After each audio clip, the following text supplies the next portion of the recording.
Sim, Fran, desculpa, pode continuar. Então, no caso, eles já saíram, já voltaram?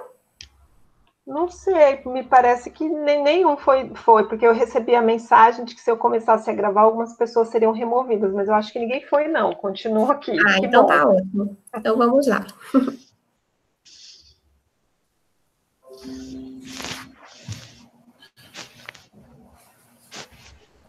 Então, introdução ao sistema cardiovascular. E a gente começa com essa imagem. Deixa eu ver se eu consigo pegar aqui o laser. Essa imagem aqui, que é obra chamada Coração, de Romero Brito. E quando eu, particularmente, olho para essa obra, ela me transmite muitas informações, muitas coisas. Muita vibração, muitas cores, muitas formas, e uma forma de representar o coração que é uma forma mais, vamos dizer que informal, né? Já que o coração ele não tem esse formato anatômico, mas ele é popularmente desenhado e conhecido assim por muitos. Então, essa obra que mostra a forma do coração, mostra o coração de diversas maneiras, de diversas cores, tamanhos, dimensões, nos dá uma noção de que nós podemos fazer essa analogia de que o nosso sistema cardiovascular também ele é cheio de funções, cheio de formas, de componentes, que todos são importantes para o funcionamento do nosso organismo. Então, o sistema cardiovascular ele tem muitas funções. A principal é essa daqui, que é transporte, porque ele transporta tudo que é de nutriente e de gás, por exemplo, o oxigênio, né, que vem lá do nosso pulmão, e ele transporta para os tecidos que necessitam de oxigênio, de nutrientes, e ele também faz esse transporte inverso, né, trazendo o quê? Os metabólitos, o gás carbônico, que é proveniente do metabolismo celular, para ser excretado ou lá pelos rins, ou se for o gás, né, CO2, para ser exalado pela nossa respiração.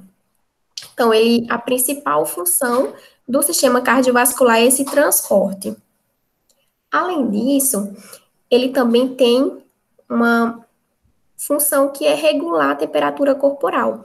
Então, se a gente pensar, por exemplo, naqueles dias que a gente está com mais frio, é uma temperatura ambiente, um clima mais frio, externa, né? Ambiental. Geralmente as nossas extremidades, elas ficam bem mais geladinhas, bem mais frias. E isso, por quê? Porque o nosso corpo, ele lança mão de direcionar o calor todo para o interior do nosso corpo. E isso resfria as extremidades.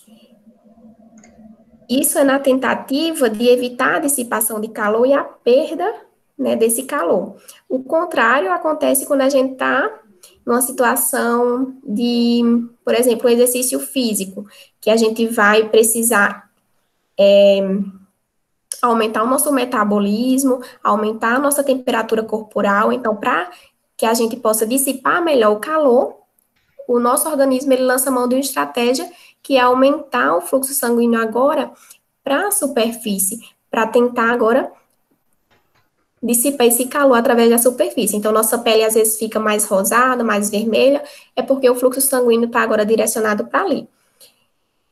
Outra função é funcionar como um sistema de defesa. Nosso sangue, ele possui células que são importantes para o nosso sistema imune. Então, essas três funções são as principais, né, do nosso sistema cardiovascular. Aqui a gente vai começar a ver os constituintes desse sistema. O primeiro que a gente vai estudar é o coração. Então, o coração, como a gente vê nessa figura, essa figura, ela é uma figura muito bonita, não só porque ela é bonita e bem desenhada, mas que tem um significado importante para nós da fisioarte, porque ela foi feita pelo João, né, que vocês já conheceram.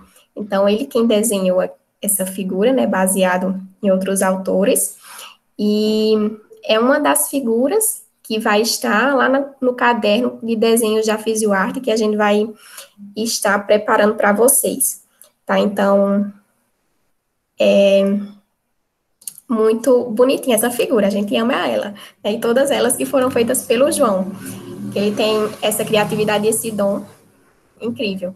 Então, aqui nessa figura que mostra o coração, a gente vê ele localizado aqui no centro do nosso tórax, ao lado dos pulmões, aqui são os pulmões, né? Repousando aqui no diafragma, que é o músculo, né? O principal músculo que é responsável pela nossa respiração. Aqui a gente vê uma figura, né, de um afresco que está localizado na Capela Sistina, na Itália, que foi feito por Michelangelo, e ele desenhou aqui a Sibila de Cumas, que é essa mulher, né, conhecida como Sibila, porque Sibila significa profetisa. Então, naquela época existiam muitas profetisas, e a de Cumas, que era natural de Cumas, ela se destacava, né? Ela era bem famosa. Então, essa Sibila, ela está aqui representada, né, lendo como se fosse um livro, e desse livro desce, não é seguro, tá pendente, né, uma bolsa, como se fosse uma bolsa, que a gente pode fazer uma analogia com o nosso coração. Então, se a gente der um zoom aqui nessa bolsa pendente, né, do livro da Sibila, a gente vê essa figura aqui.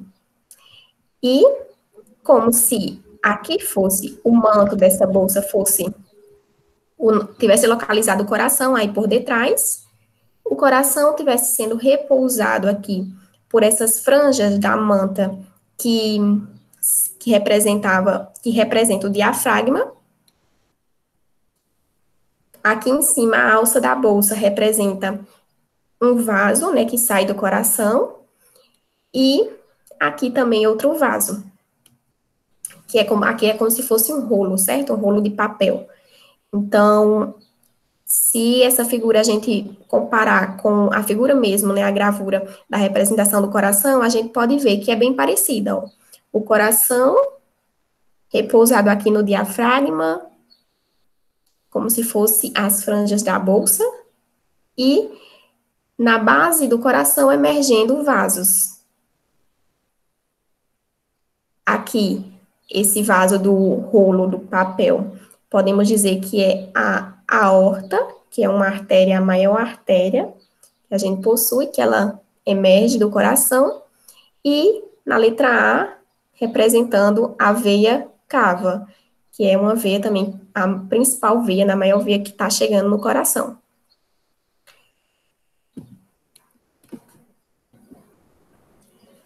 Nessa figura, é uma foto, né, de um coração. Esse coração é um coração de uma ovelha. E é uma foto autoral. Aqui a gente vê um coração bem pequenininho, né? E semelhante ao nosso coração tem praticamente o mesmo tamanho. Vai variar de pessoa para pessoa, mas a gente considera que o coração é mais ou menos do tamanho de um punho fechado. Então, aqui a gente tem o coração com o seu ápice, como se fosse um triângulo invertido. Aqui o ápice e a base do coração, de onde saem os vasos. Essa parte aqui embaixo é o diafragma, certo? É a parte muscular que tá meio solta aqui, porque já tá dissecado, mas ela fica aqui bem coladinha com o coração, no ápice do coração. A gente vê que o coração ele está coberto por uma membrana, que é chamada de pericárdio, que essa membrana, ela serve para proteger o coração, contra qualquer contato com as estruturas que estão ali ao redor, como as costelas ou o pulmão. Então, aqui a gente vê o coração sem essa membrana que protege, né, sem o pericárdio, e aqui a gente vê com o pericárdio. Então, esse aqui é um vídeo.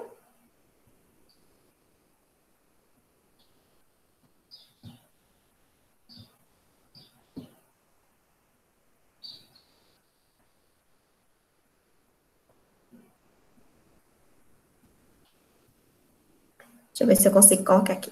Ó. Aí tá o coração por dentro dessa membrana. É uma membrana bem fininha, de tecido conjuntivo, mas que é importante, né? Que protege o nosso coração. Então, nosso coração, o coração humano, também tem essa membrana. Mais uma figurinha do coração, e aqui eu destaco para vocês essa membrana que eu falei, né? O pericárdio. E aí, esse pericárdio, ele tem dois folhetos, que é um folheto que fica mais coladinho ao tecido cardíaco, e é um folheto que fica mais externo, né? Entre esses dois folhetos existe aí um líquido que vai facilitar o deslizamento do coração, né, nesses folhetos, a cada batimento, a cada movimento do coração. Aqui no zoom maior do coração, a gente observa as partes desse coração, que ele é dividido, né, em algumas partes, didaticamente e anatomicamente também. Então, nós temos aqui o ventrículo direito, temos um ventrículo esquerdo, temos um átrio direito e um átrio esquerdo, né? Essas são as 4 câmeras cardíacas. Em cima os átrios, embaixo os ventrículos. Se a gente observa uma foto mais real, o átrio é essa câmerazinha aqui, ó, que a gente tá vendo. Você vê assim, é tão pequenininho, né, em relação ao ventrículo, mas é isso mesmo, certo? Na figura, às vezes, a gente tem a noção de que é bem maior, mas o átrio, ele é pequeno mesmo. Outra figurinha para mostrar aqui o coração seccionado, né? A figura de um coração mais aberto para a gente visualizar as câmeras cardíacas. Então, a gente aqui tem o átrio direito, o ventrículo direito, o átrio esquerdo e o ventrículo esquerdo. Essas cavidades, essas câmaras, elas não têm comunicação direta entre si. Você vê que tem aqui, ó, um septo, que é chamado de septo interventricular, que está entre os dois ventrículos. E também temos um septo atrial, certo? Que está aqui entre os dois átrios. Então, não é possível que o sangue passe de um átrio para outro átrio, de um ventrículo para outro ventrículo, diretamente por essas paredes. O sangue, ele só passa por determinadas portas, que a gente chama de válvulas. Então, o sangue passa aqui do átrio direito para o ventrículo direito, por uma válvula, que é chamada de átrio ventricular direita, porque está entre o átrio e o ventrículo, e está do lado direito. Então, é átrio ventricular direita. Como também pode ser chamada de tricúspide. Entre o átrio esquerdo e o ventrículo esquerdo, nós temos a válvula atrioventricular e esquerda, como também pode ser chamada de bicúspide. E entre o átrio, os ventrículos, né? Entre os ventrículos, o ventrículo esquerdo e a artéria pulmonar, nós temos mais uma portazinha, uma válvula, que é chamada de válvula pulmonar. E entre o ventrículo esquerdo e a artéria aorta, nós temos outra válvula que é chamada de válvula aórtica. Então, nós temos aí já 4 válvulas. 2 entre os átrios e os ventrículos, uma direita e outra esquerda, e uma aqui na porta da artéria pulmonar, na entrada da artéria pulmonar, que é a válvula pulmonar, e na entrada da aorta, que é a válvula aórtica. Então, visualizando melhor essas válvulas, a gente vai ver aqui as válvulas, primeiro a atrioventricular, tá? Então, aqui o coração, ele tá em uma visão superior, né, com os átrios removidos, então a gente consegue visualizar como se fosse um corte nessa altura, tá, do coração, e a gente vendo aqui de cima, e a gente consegue visualizar essas válvulas, certo? A tricúspide, ou átrio ventricular direita, que tem 3 cúspides, 3 folhetos, por isso que é chamada de tricúspide, e a esquerda, que é válvula também bicúspide, chamada, né, ou mitral, que tem 2 folhetos ou 2 cúspides.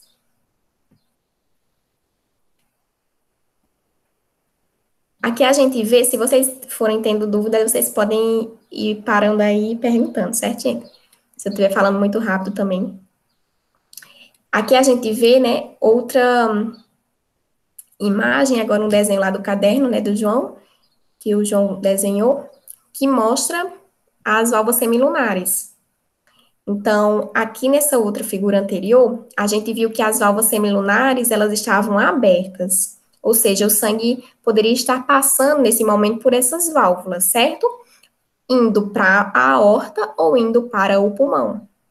Nessa outra imagem, elas estão fechadas, a gente consegue ver os folhetos dessas válvulas, ou a cúspide dessas válvulas.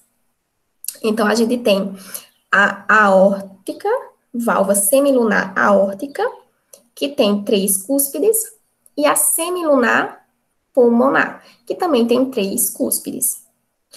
Já as atrioventriculares, aqui elas estão abertas, então o sangue deve estar nesse momento passando, então, do átrio para o ventrículo, né, já que elas estão abertas, enquanto essas aqui estão fechadas. Quando a gente fala em válvula mitral ou válvula bicúspide, né, que são a mesma coisa, ou átrio ventricular esquerda, que é a mesma coisa também, né, tá? Entre o átrio e o ventrículo esquerdo. Uma curiosidade é que ela pode ser chamada assim mitral. Bicúspide a gente já entendeu porque ela pode ser chamada, porque ela tem 2 cúspides ou 2 folhetos, mas também ela é conhecida como mitral. E por que mitral? Porque mitral vem de mitra, que é esse chapéu aqui, não sei se eu posso chamar chapéu, mas é a mitra, né, que os bispos ou o papa usam. E observem que parece. Então, há quem diga que é bem parecida essa válvula com a mitra que os padres usam. Porque se a gente olhar para essa mitra e olhar para a válvula mitral, aqui a válvula, no caso, está de cabeça para baixo, né? Ela é meio parecida, tá? Tem aqui os 2 folhetos. E uma abertura aqui, como se fosse do chapéu. Aqui a gente vê a válvula mitral, ela seccionada, aberta, com as suas 2 cúspides, né? A cúspide anterior e a cúspide posterior. E esses folhetos, eles estão fixados no músculo cardíaco, tá? No miocárdio. Estão fixados através de músculos que são chamados músculos papilares. E os músculos papilares, eles se ligam a essa cúspide, né, as válvulas, através desses filamentos de tecido conjuntivo, que são extensões da válvula mitral, que são chamadas de cordas tendinhas. Então, a gente tem aqui a válvula mitral, que é formada de tecido conjuntivo, ela tem extensões que são chamadas de cordas tendinhas, que se ligam ao músculo papilar no músculo cardíaco. Então, assim, dessa forma, essa válvula, ela está presa no músculo cardíaco. Isso é importante porque fornece uma segurança para essa válvula, evita que ela sofra abaulamentos e que o sangue, ele, em um momento que não é oportuno, ele volte do ventrículo para o átrio, porque quando o sangue passa aqui do átrio para o ventrículo, essa válvula está aberta, né? Ela se abre. Ela se abre porque o sangue empurra mesmo. Ela não abre por causa de atividade de músculo nenhum. Então, o sangue empurra, ela abre. Então, É por uma diferença mesmo de pressão entre as câmaras. Então, o sangue passa do átrio para o ventrículo, essa válvula abre, porém, quando o sangue está aqui acumulado no ventrículo, ele tende a pressionar a válvula para voltar de novo para o átrio. Aí, o que acontece? Acontece que esse músculo papilar aqui, puxando essa válvula, vai fazer uma força para que ela não volte, né, não retroceda aí para o átrio e evitando assim um refluxo de sangue, o que não seria fisiológico, né? Porque o sangue ele tem que seguir uma direção apenas que a gente vai ver. Aqui nós temos a válvula tricúspide, então ela é bem parecida com a bicúspide, a diferença é que ela tem 3 cúspides, a cúspide anterior, a posterior, e tem uma cúspide aqui mediana ou septal. Da mesma forma, ela se liga no miocárdio através das cordas tendinhas nos músculos papilares. E aqui as válvulas semilunares, que estão ali na entrada da artéria aorta e na entrada da artéria pulmonar. Então, elas são chamadas de semilunares porque elas parecem, né, ter uma semelhança com a Lua. Então, como se fosse uma meia-lua, né, uma semilua. Então, a gente olha aqui, ó, uma lua crescente. Se a gente for ver, ela parece mesmo uma válvula semilunar. Então, quer dizer, a válvula semilunar que parece a Lua, né? Que eu acho que a Lua veio primeiro do que a válvula. Então, a válvula semilunar parece a Lua. Então, a gente vê que ela forma como se fossem umas bolsas que faz com que o sangue ele entre aqui nessas bolsas, preenchendo essas válvulas e aí ocluindo, então, a passagem do sangue. Então, por exemplo, aqui nessa figura a gente tem, né, a válvula fechada. Então, quando o sangue, ele empurra essa válvula, por exemplo, ele vem lá do ventrículo e quer passar para a aorta, certo? Vem do ventrículo esquerdo, quer passar para a aorta. Então, o sangue vem do ventrículo, empurra essa válvula, ela abre, vai para a aorta. Depois, quando o sangue, ele está tendendo a voltar de novo para o ventrículo, o que é que ele faz? Preenche aqui as bolsinhas e quando essa bolsinha é preenchida, a válvula se fecha, impedindo que o sangue volte. Então, o sangue só tem uma única direção, que é ir para o resto do organismo, certo? O resto do corpo, para levar o sangue para a circulação, certo? Então, vamos ver aqui o movimento do sangue. O movimento do sangue, ele segue apenas uma direção. Então, ele vem da parte superior do corpo, pela veia cava superior, e da parte inferior do corpo, pela veia cava inferior, e entra aqui no átrio direito. Do átrio direito, o sangue segue passando pela pela válvula atrioventricular direita para o ventrículo. Do ventrículo, ele segue para onde? Para o pulmão, para ser oxigenado. Então, ele passa pela semilunar, pulmonar, vai para a artéria pulmonar, e então, para o pulmão, foi lá oxigenado.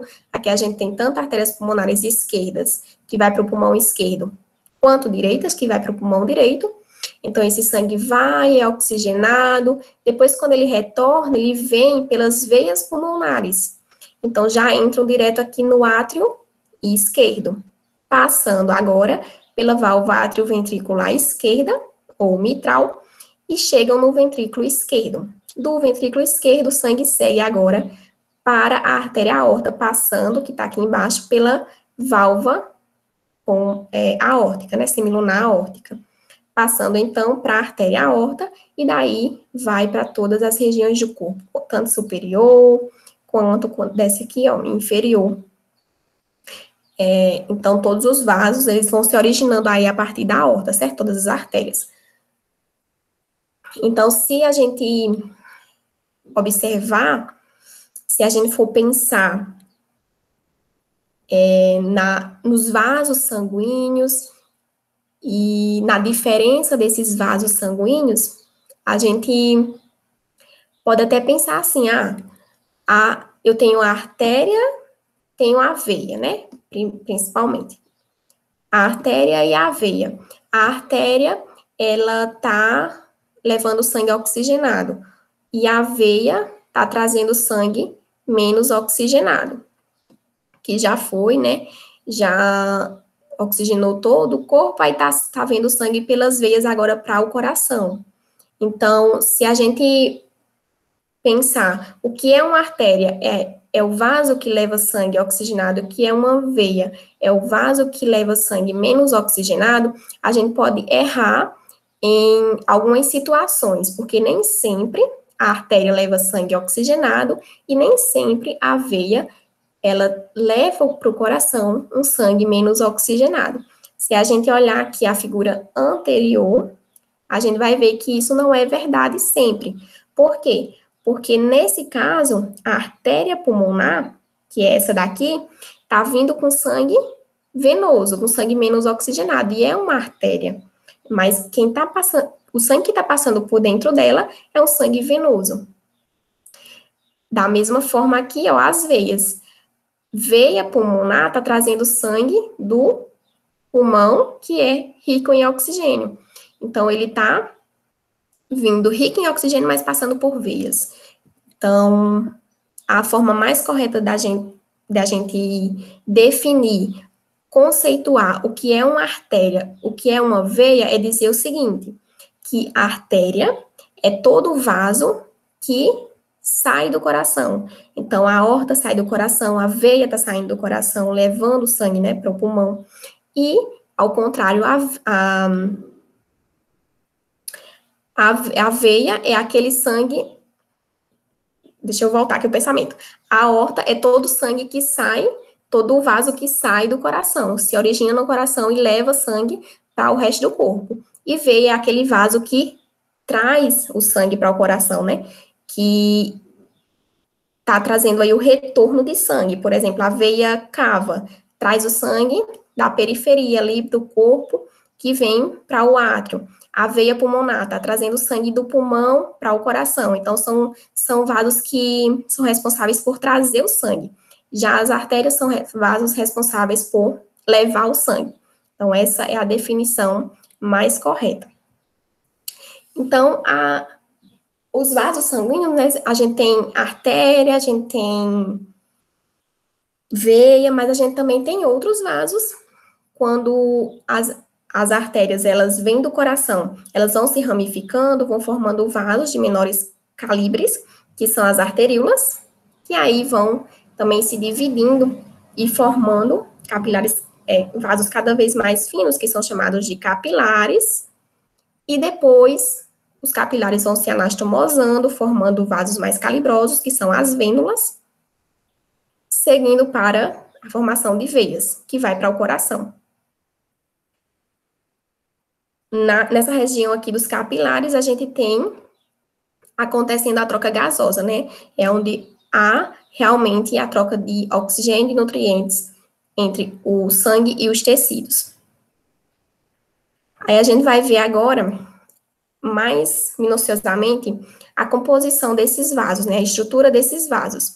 A gente tem, em um vaso de grande calibre, sempre 3 camadas, que é uma camada mais externa, que é chamada de adventícia. Temos uma camada mais média, que é chamada de média mesmo. E temos uma camada mais interna, que é formada principalmente por endotélio. Então, nós temos uma camada mais média, que é formada principalmente por músculo liso, mas que contém também fibras elásticas, e a externa, que é a adventícia, mais formada por tecido conjuntivo. Então, a gente tem aqui, ó, a artéria.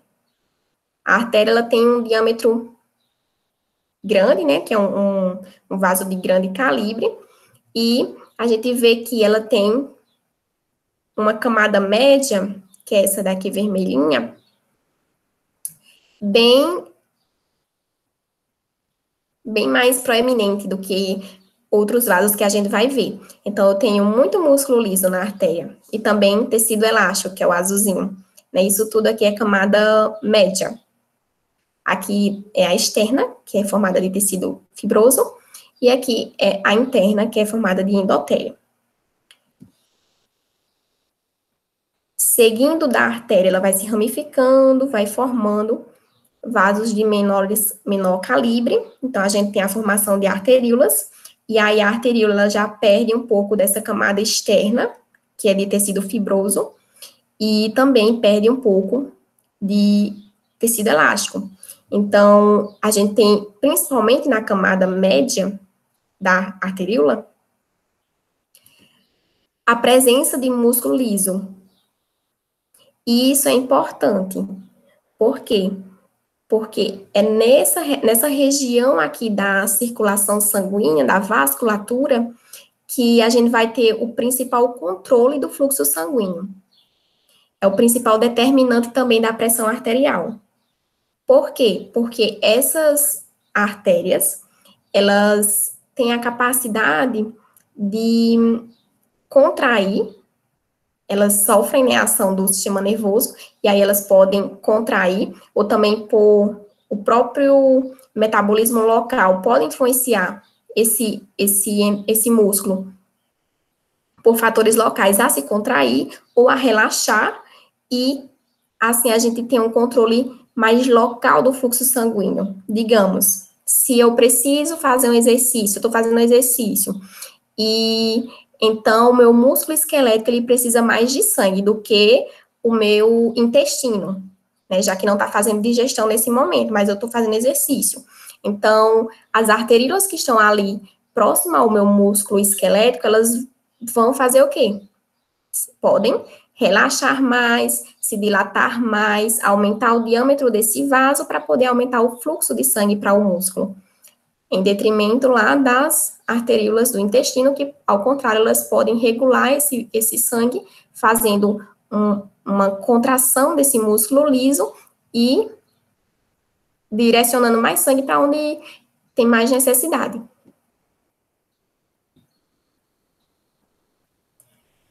Seguindo aqui na vasculatura, a gente tem o capilar, que ele é formado de uma camada única de endotélio. Isso é interessante porque a barreira é menor para a passagem de nutrientes, para a passagem de gases. Então, isso é importante para a troca sanguínea, né, com os tecidos.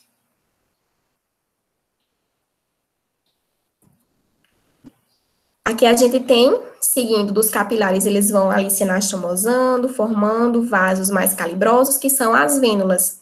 Então, a gente tem a vênula, que ela agora não vai ter mais um endotélio, porque não é um capilar. Ela já tem um pouco mais de tecido fibroso, então já vai aparecendo aí aquela camada lá externa, né, que a gente viu dos grandes vasos.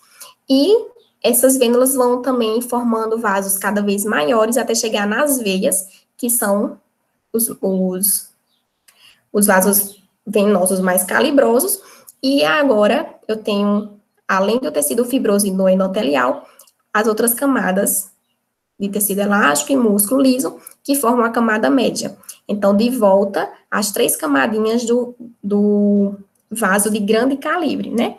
Então, é bem parecido aqui a veia, se a gente comparar com a artéria, porque tem as 3 camadas também, só que não é tão parecido. Por quê? Porque a veia, ela tem menor quantidade de músculo liso e menor quantidade de tecido elástico. Isso faz diferença? Faz.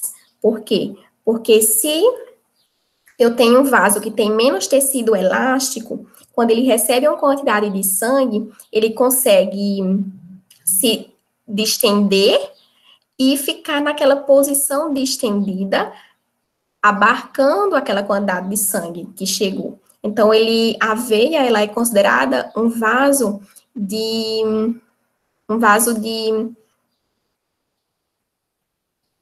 que tem essa capacitância, que tem, me esqueci de um nome agora, mas é como se fosse um reservatório mesmo de sangue. Ela consegue abarcar essa quantidade de sangue sem alterar tanto um vaso complacente, lembrei. Ela é considerada um vaso complacente, ela consegue, né, variar muito ali o seu volume sem variar tanto a sua pressão, porque ela consegue ter essa complacência. Já, por exemplo, a artéria, que tem uma maior quantidade de tecido elástico, ela é um vaso um pouco mais diferente. Por quê? Porque quando vem uma quantidade de sangue muito grande aí para essa artéria, ela tem muito tecido elástico, ela vai primariamente, no início, ela vai conseguir se distender, mas como todo bom tecido elástico, ela vai também retornar à sua posição inicial. Então, ela consegue, né, a artéria, tem essa capacidade de, quando receber o sangue, voltar à sua posição inicial. E isso é importante? Porque a artéria, ela precisa, quando recebe o sangue do coração, sair bombeando esse sangue até o final, até a periferia, até chegar lá, né, nas arteríolas, que vão comandar, distribuir o sangue para os tecidos. Então, a artéria, por ter mais tecido elástico, ela consegue abarcar o sangue, dilatar não, né? Se distender e depois retornar à posição inicial, impulsionando o sangue aí para frente. Já a veia não tem essa capacidade, ela recebe o sangue, mas não tem essa capacidade ali de propulsão, como a artéria tem, porque a quantidade de tecido elástico é menor. E quem é que faz essa propulsão? Aí a gente tem a ajuda de algumas estruturas, como válvulas venosas, que só existem nas veias, né? Ser venosa só existe nas veias, mas assim, quis dizer que não existem válvulas nas artérias. Então, nós temos aqui a presença de válvulas nesse vaso, né? Válvulas venosas, que vão funcionar parecido o mecanismo com aquela válvula semilunar. O sangue passa, empurra a abertura empurra a válvula, né, para ela se abrir, e aí quando o sangue, pela gravidade, tenta retornar, ele não passa, porque enche a bolsazinha da válvula e aí ela fecha. Então, o sangue não consegue voltar. E além disso, a gente tem a ajuda do músculo esquelético. Então, o nosso músculo esquelético também funciona como uma bomba, é como se fosse considerado no segundo coração, que é o coração que está aí na periferia, é a bomba muscular, que vai ajudando a cada contração muscular bombear esse sangue de volta para o coração, de segmento em segmento, de segmento em segmento venoso. Além disso, a gente tem uma força também, né, que puxa esse sangue de volta. Porque para descer todo santo ajuda, agora para voltar, para subir, não é bem assim. Então, é mais difícil o sangue para descer, tudo ok. Para ele voltar para o coração, aí tem a força antigravitacional, né? A gravidade aí puxando tudo para baixo. Então, o sangue, ele, pela ação da gravidade, ele tende a ficar aqui mesmo na periferia, a não voltar. Mas ele volta por quê? Porque a gente tem uma diferença de pressão, né, nesse sistema arterial e venoso. O sistema arterial, ele trabalha com pressões mais elevadas, enquanto o venoso com pressões mais baixas. Então, porque tem essa diferença de pressão, o sangue tende mesmo a voltar das artérias de volta pelas veias para o coração. Essa imagem é uma figura, uma pintura, que foi fruto de uma edição da Fisioarte na escola Atenas, né, Colibri, e com os alunos do terceiro ano do ensino médio. E eles fizeram aí uma releitura dessa obra de Paul Hilário, que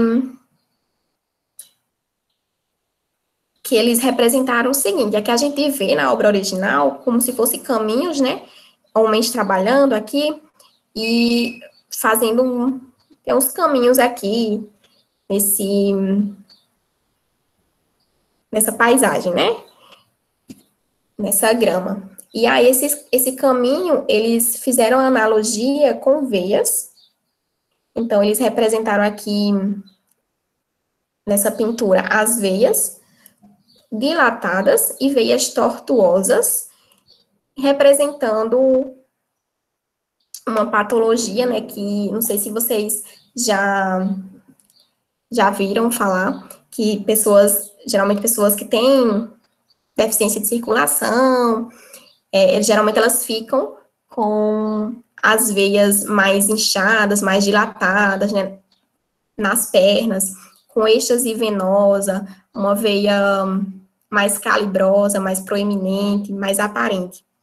Então, isso pode ser causado por uma deficiência nas válvulas venosas, né? Tanto por também uma alteração de circulação, como também pode ser uma deficiência na válvula venosa. Então, se essa válvula ela tiver insuficiente, ela vai permitir que o sangue ele passe, retorne, e aí sempre vai ficar mais difícil de impulsionar esse sangue para frente, né? De volta para o coração. Então, o sangue meio que fica estagnado aqui na região dos membros inferiores, causando essa condição aqui de varize, né?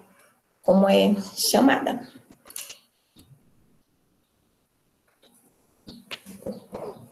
Continuando aqui, a gente vê essa pintura, que é chamada A Mulher Doente, de Jane Steen, e vocês observem que ela tá aqui doente, na pintura fala que ela tá com febre, né, se a gente for atrás da descrição da imagem, e observem que esse senhor, ele tá observando aqui uma coisa no pulso dela, tá observando o pulso arterial, né, dessa doente, para ver ali se ela tem uma circulação adequada na periferia, né, se ela tem uma pressão, um pulso na periferia. Então, se a gente observar, embaixo aqui do nosso polegar, se a gente for com o indicador, o dedo indicador e o dedo médio, embaixo na outra mão do polegar, a gente toca e sente uma pulsação, que é o pulso proveniente da nossa artéria radial. Então, aqui está passando uma artéria, e essa artéria, ela tem essa capacidade, essa característica de pulsar. E o que é essa pulsação, né? Pulsação, ela é como se fosse um ciclo de extensão e relaxamento desse vaso, dessa artéria. Então, a gente viu que a artéria é um vaso que tem essa propriedade de impulsionar o sangue. Então, quando o coração ele bombeia o sangue para a artéria aorta, e daí vai para o restante das artérias, esse sangue, ele vem, por exemplo, aqui, ó, ventrículo esquerdo, né, o sangue é bombeado para a artéria aorta. No momento que bombeia, uma grande quantidade de sangue, ela chega na artéria. E aí a artéria, ela se distende, ela adquire esse calibre pontilhado aqui, que é um calibre maior, chamado calibre sistólico. E quando ela relaxa, porque ela é elástica, ela tem essa propriedade de retornar ao tamanho original, então ela volta para o seu tamanho, seu diâmetro anterior, chamado de calibre diastólico, fazendo com que o sangue agora seja impulsionado para frente, né? Então, ela distende, recebe o sangue, distende, depois volta, relaxa, e aí o sangue vai ser impulsionado de pouquinho em pouquinho. E isso representa, se a gente for ver, né, o que é o pulso arterial, ele tem uma sincronia muito interessante com o batimento do coração. É tanto que, para a gente saber de uma forma mais indireta quanto que o nosso coração está batendo, quanto que é a nossa frequência cardíaca, a gente pode avaliar o pulso arterial. Se a gente contar quantos pulsos em 1 minuto aconteceu, a gente tem uma base da nossa frequência cardíaca, né, que é a quantidade de vezes que o coração bate por minuto. Então, isso de uma forma indireta, né, o mais fidedigno seria através de uma avaliação com eletrocardiograma, mas a gente pode avaliar o batimento cardíaco também assim, através do pulso. Por quê? Porque esse pulso, cada vez que a artéria está pulsando aqui, que é sinal que ela está recebendo sangue, então é sinal que o coração bateu e impulsionou o sangue para a artéria, certo? Então, a gente falou, né, falando já de pressão arterial, a pressão arterial, ela é um produto, ela é uma consequência de 2 fatores. de dois parâmetros, o débito cardíaco e a resistência vascular periférica. O débito cardíaco é a quantidade de sangue que vai sair, ser bombeada, né, vai ser ejetada do coração em 1 minuto. Então, quanto mais sangue vai ser ejetada do coração naquele período de tempo, mais sangue chega na artéria. Se mais sangue chega na artéria, maior a pressão arterial. Então, se a gente for pensar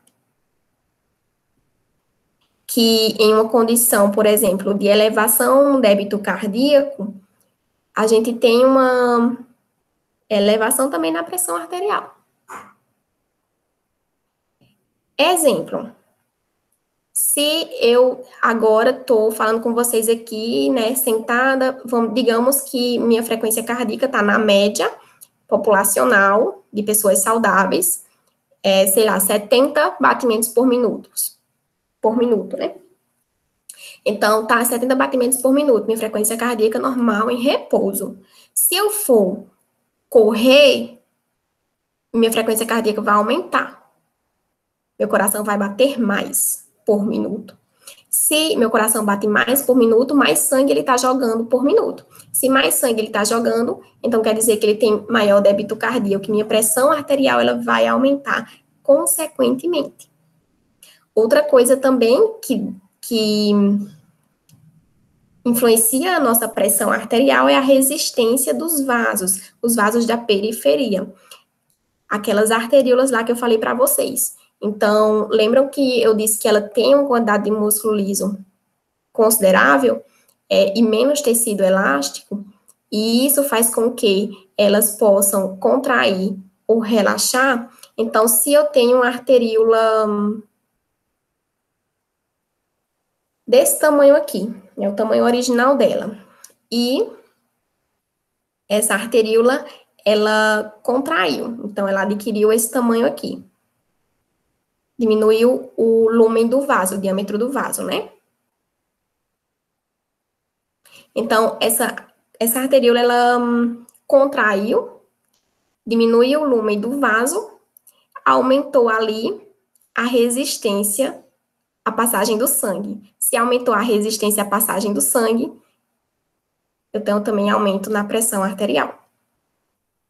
Então, vários componentes, tanto mais centrais, como o débito cardíaco, quanto mais periféricos, como a resistência, eles vão influenciar no valor, né, da nossa pressão arterial. Que a gente tem dois valores. A pressão arterial sistólica, que é aquela pressão que é causada pela ejeção de sangue do coração nas artérias, que é a pressão mais alta, então é aquela pressão que é adquirida no vaso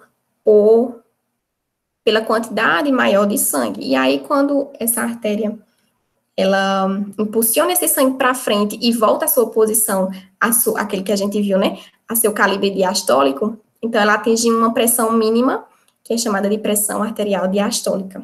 Então, nós temos a pressão sistólica, que é quando ela recebe esse máximo de sangue que vem do coração, e a diastólica, que é quando ela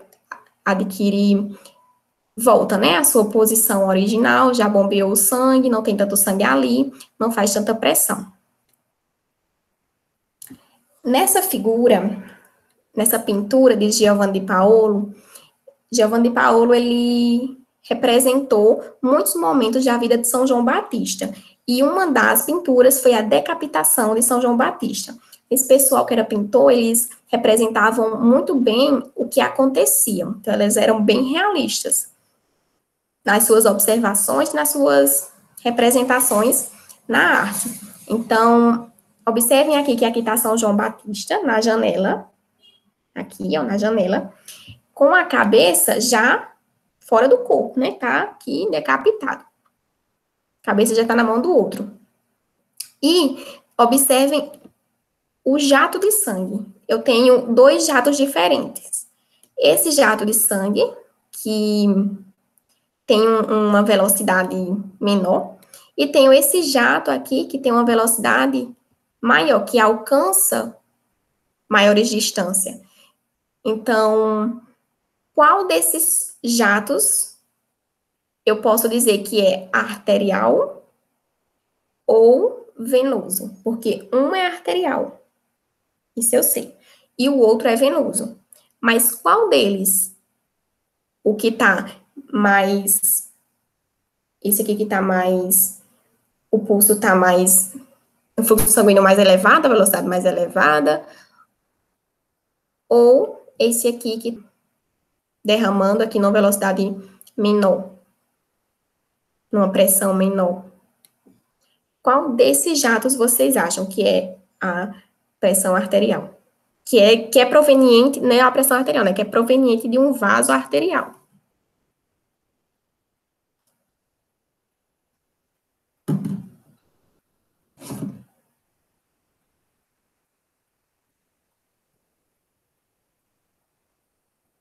Nada nem ninguém?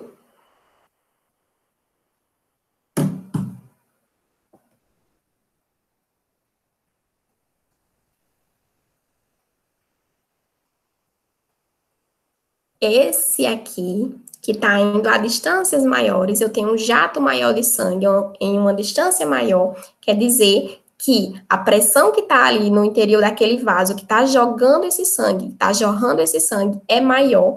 Então, esse que é proveniente de uma artéria. Tem como apagar aqui? Tem. Deixa eu apagar porque tá uma baguncinha, vocês já vão entender. Mas esse sangue que tá jorrando aqui, ó, ele é um sangue proveniente de uma artéria. Já esse é proveniente de uma veia. A artéria, ela tem uma pressão maior no interior dela, né? São vasos que trabalham sobre pressões maiores, até porque são vasos que recebem o sangue diretamente do coração, e elas, quando elas se distendem, né, elas acumulam ali nas suas paredes uma pressão proveniente dessa distensão e desse volume, e diferente das veias, né, as veias, elas recebem o sangue que vem lá do capilar, um sanguezinho mais com fluxo, uma velocidade mais reduzida. Então, essa é a diferença, tá?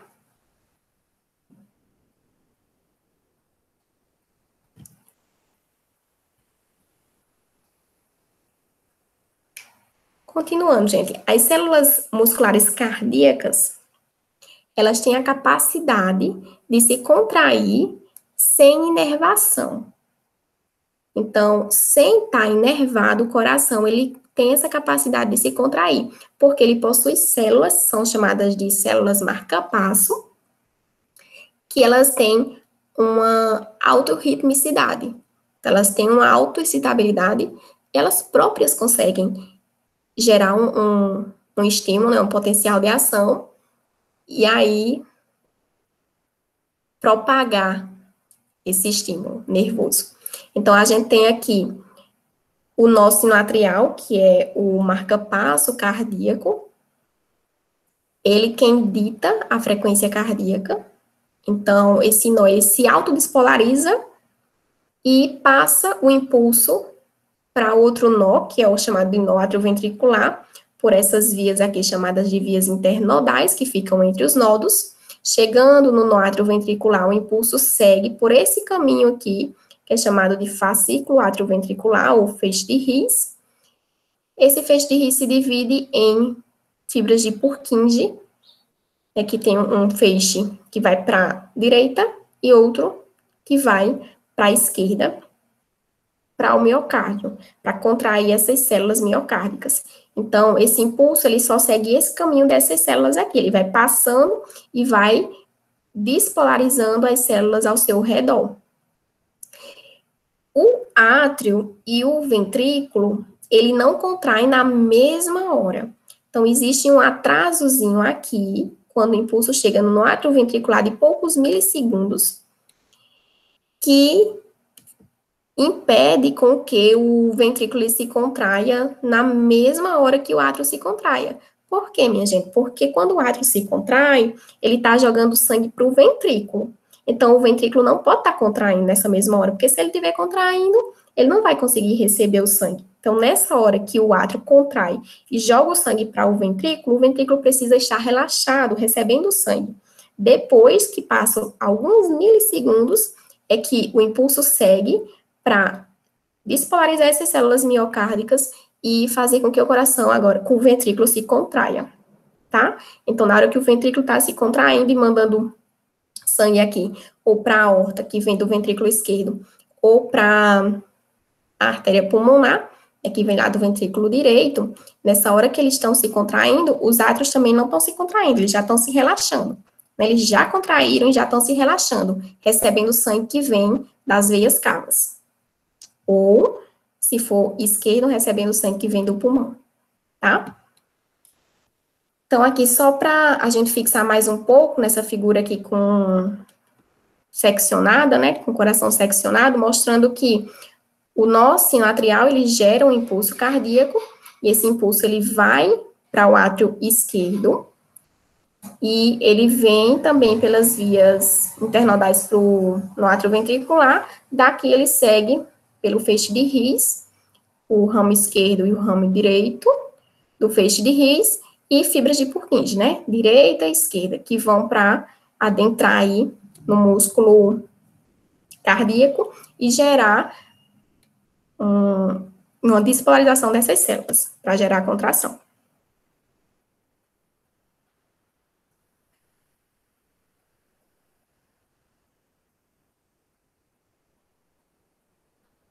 Ó, aqui a gente vê esse sinal elétrico passando por essas vias, né?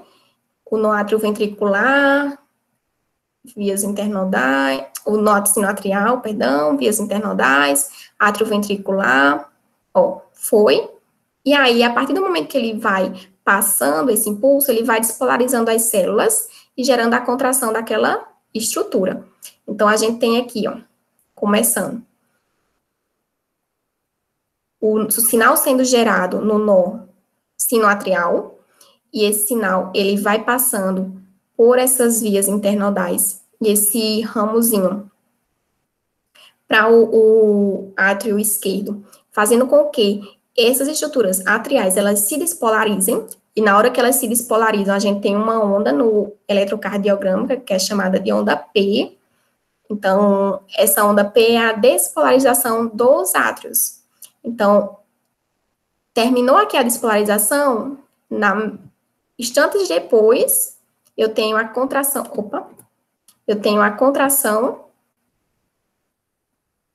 do átrio, certo? Ele contrai e joga o sangue para dentro do ventrículo. E aí o impulso vai passando agora pelo nó atrioventricular, chegou no nó atrioventricular, e aí, tá de brincadeira comigo esse negócio.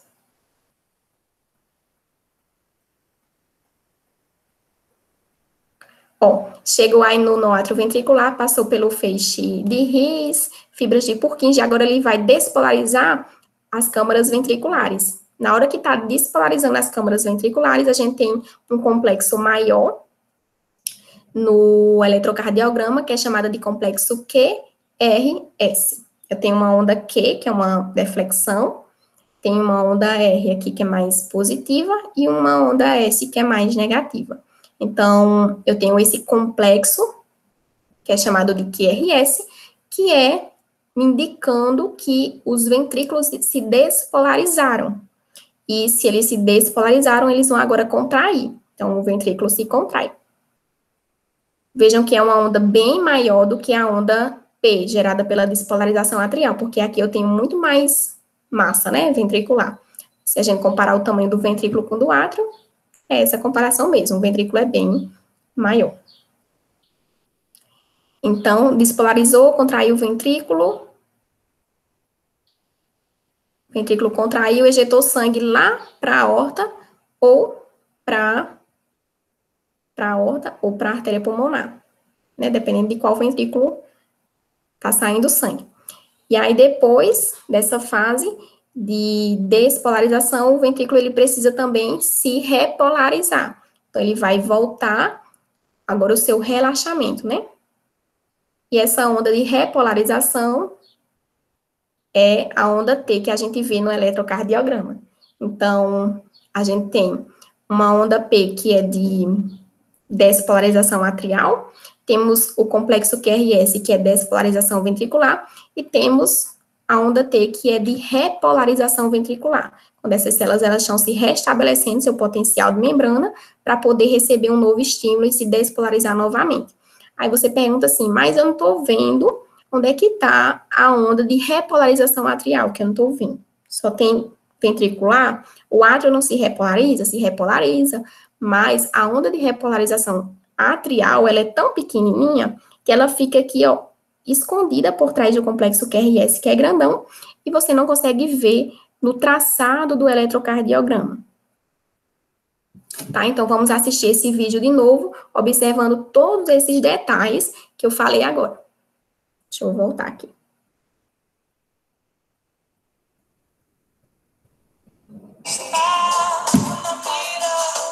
Eu sei que você sabe que eu sei que você sabe que é difícil de dizer. Meu coração é um músculo involuntário e ele pulsa por você. Um dia eu vou estar contigo e você vai estar na minha. Enquanto eu vou andando, o mundo gira e nos espera numa boa. Eu sei, eu sei, eu sei. Então, gente, essa música, ela foi colocada proposital, tá? Não foi meu celular que tocou. Foi porque essa música, ela diz assim, o meu coração é um músculo involuntário, ele pulsa por você. Aí, na música, você já capta a mensagem. O meu coração é um músculo involuntário. Então, quer dizer que ele vai se contrair, independente da minha vontade, né? E a gente já aprendeu que ele tem uma capacidade de gerar o seu próprio ritmo. Ele tem uma automaticidade, uma autoexcitabilidade. Aí, para comprovar o que eu estou falando, observem esse vídeo, que é um vídeo de um coração que está batendo fora do corpo, no caso do corpo de um pombo, que acabou de falecer, e observem que ele continua batendo, sem ligação nenhuma com o sistema nervoso, né?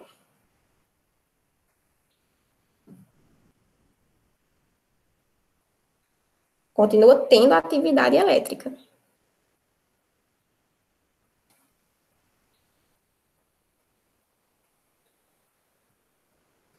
Mas não acaba por aí, porque o coração também, ele sofre interferência, claro, do nosso sistema nervoso central, que é quem comanda todos os nossos órgãos, não é mesmo? Então, a gente, olhando para essa imagem, esse autorretrato,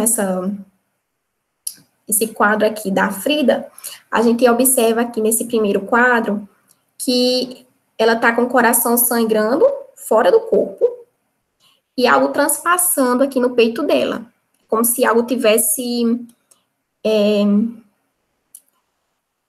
alguma coisa aconteceu, né, que feriu o coração dela, que magoou ela, que despedaçou o coração dela, até tirou do corpo. Então, acredito que pelo sofrimento da vida dela, né, ela quis representar essa imagem, mostrando que o coração ali estava ferido, estava fora do corpo. E, possivelmente, pelos sentimentos que ela sentia, os problemas que ela tinha com o marido dela, né, com o amor da vida dela, como se as coisas ruins que ele tivesse feito para ela tivessem impactado diretamente ali no coração dela, como se o coração tivesse sentido aquilo, né, a emoção, o sentimento. Então, ela representou nessa imagem isso, e nessa outra imagem aqui, nesse autorretrato de Frida, ela mostrou ela desenhou a pintura, né, da face do amor da vida dela, Diego Rivera, agora localizado aqui no cérebro, né, na cabeça, como se tivesse dando a ideia de que os sentimentos, de que quem, na verdade, está comandando aqui todo o organismo dela e o sofrimento do coração dela, não é o coração, é o sistema nervoso central, né? Então, o sistema nervoso central, ele tem um comando, sim, com o batimento do coração, o funcionamento do coração, tanto quando a gente pensa em frequência cardíaca, como também quando a gente pensa em força contrátil. Então, ele tem essa influência, né? Independente da nossa vontade. Então, ele é inervado pelo nosso sistema nervoso autônomo, simpático e parasimpático. E aqui a gente vê a inervação simpática, né? Os glândulos simpáticos aqui que saem do nosso sistema nervoso central, ele vai inervar vários órgãos, dentre eles o coração. Então, ele inerva o coração, acelerando os batimentos cardíacos. Então, vejam que chega inervação, tanto aqui na região dos miócitos ventriculares, como também na própria região do nó sinoatrial e nó atrioventricular. Então, um aumento da atividade do sistema nervoso simpático, como quando a gente tem um nervosismo, faz um exercício, a gente tem um aumento, sim, do batimento do coração. E o contrário, se a gente tem uma influência maior do sistema nervoso simpático, né, o sistema nervoso simpático que inerva nossos órgãos, aqui, inclusive o coração, ele gera uma redução nos batimentos cardíacos. Então, através do nervo... Parasimpático, Fran. Oi? Parasimpático. Parasimpático e simpático, foi? Foi. Tá, desculpa. Então, se a gente pensar, né, o sistema nervoso parasimpático, ele vai ter uma função contrária ao simpático. Então, vai reduzir os batimentos cardíacos. Nós temos aqui a inervação através do nervo vago, que é mais direcionada, mais localizada a nível do nó sinoatrial e nó atrioventricular. Observem que eu não tenho muita inervação aqui a nível de miócito ventricular, né? Então, uma ativação, uma descarga parasimpática, ela vai influenciar principalmente a frequência cardíaca, né? A quantidade de vezes que o coração vai bater, e não tanto a força muscular cardíaca. Estamos terminando. Aqui eu só quero mostrar que a circulação, ela é dividida em pequena e em grande circulação, porque a circulação que sai do ventrículo direito e vai pela artéria pulmonar para os pulmões, para ser oxigenado e volta para o ventrículo, no caso aqui, ventrículo esquerdo, é uma pequena circulação, ou circulação pulmonar, e a circulação que sai do ventrículo esquerdo para a aorta, e daí vai para o cérebro, para o próprio coração, né, pelos ramos da artéria coronária, para o fígado, para o músculo esquelético, o rim e pele, e voltam para o coração, agora do lado direito, é chamada de grande circulação ou circulação sistêmica. E para terminar, eu vou passar esse vídeo, que esse vídeo ele demonstra o ciclo cardíaco. Ele vai mostrar as fases do ciclo cardíaco, que é o batimento e relaxamento do coração. Ou, se a gente quiser chamar de uma forma mais científica, né, é sístole e diástole. Então, sístole, contração, diástole, relaxamento do coração. Então, o coração, ele bate e relaxa, sístole e diástole. This animation illustrates a single cardiac cycle, starting with the right side of the heart.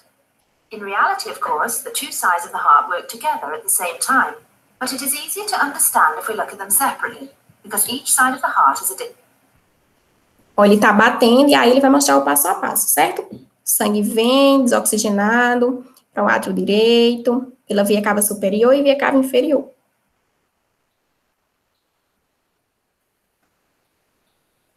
Ele vai passar, né, agora para o átrio direito, o ventrículo direito, pela válvula tricúspide. O ventrículo agora vai se contrair.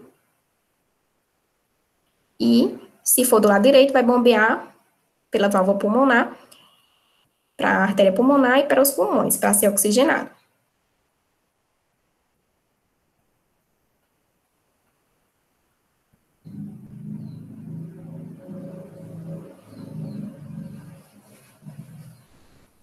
sangue retorna oxigenado agora para o átrio esquerdo, pelas veias pulmonares,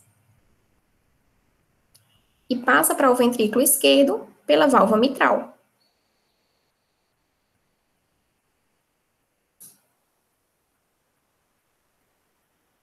Do ventrículo esquerdo, agora ele vai ser bombeado pela válvula aórtica para a artéria aorta, e daí para todo o nosso corpo, né, para a circulação sistêmica. E assim se finaliza o ciclo cardíaco. E lembrando que isso acontece ao mesmo tempo, né, os ventrículos, eles se contraem ao mesmo tempo. Essa divisão entre direita e esquerda foi apenas para facilitar o entendimento, mas ao mesmo tempo que o ventrículo direito se contrai, bombeando sangue para o pulmão, o ventrículo esquerdo está se contraindo também, enviando sangue para a circulação sistêmica. Essas são as referências. E é isso, gente. Obrigada. Dúvidas? Espero que vocês tenham entendido.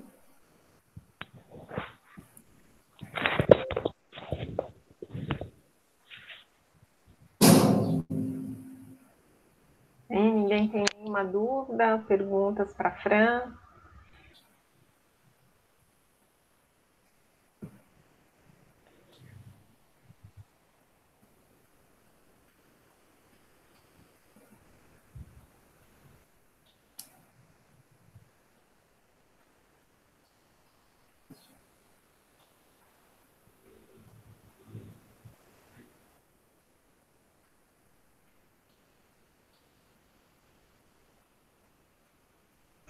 Não, acho que não, só tem o pessoal agradecendo, Fran. Eu estava olhando aqui as mensagens. Sim. Lembrando que a aula está sendo gravada e a gente vai disponibilizar, então, lá no canal do YouTube. Sim? Mas se vocês tiverem também depois, aí, eventualmente, quando forem ler alguma coisa, tal, e tiverem dúvidas, a Fran está disponível aí para tirar as dúvidas, né, Fran? Com certeza. Muito boa aula, parabéns. E o pessoal viu? que vai assistir também, né, que está gravado, que quiserem perguntar também qualquer coisa, só vai falar comigo, que a gente explica, se não souber, vai atrás, né? Sim, ótimo. Então tá, se ninguém tem perguntas para fazer, então essa foi a nossa terceira aula, né? Muito obrigada a todos, obrigada, Fran, pela excelente aula que nos deu. Então é isso, gente, até semana que vem. Obrigada, Fran. Tchau, tchau, Obrigada gente. a todos. Bom final de semana, gente. Bom final de semana.